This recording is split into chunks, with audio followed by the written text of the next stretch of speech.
சாத்தான்குளம் ஜெயராஜ் பெனிக்ஸ் தந்தை மகன் இருவரையும் கடந்த 2020ஆம் ஆண்டு சாத்தான்குளம் காவல் நிலைய காவலர்களால் அடித்து துன்புறுத்தி கொடூரமாக சித்திரவதை உள்ளாக்கப்பட்டதில் உயிரிழந்தார்கள்.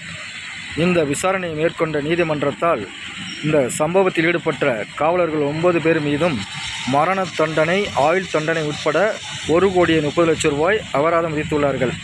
இந்த தீர்ப்பை அனைத்து தரப்பு மக்களும் வரவேற்று மகிழ்ந்திருக்கிறார்கள், பட்டாசு வெடித்து கொண்டாடி இருக்கிறார்கள்.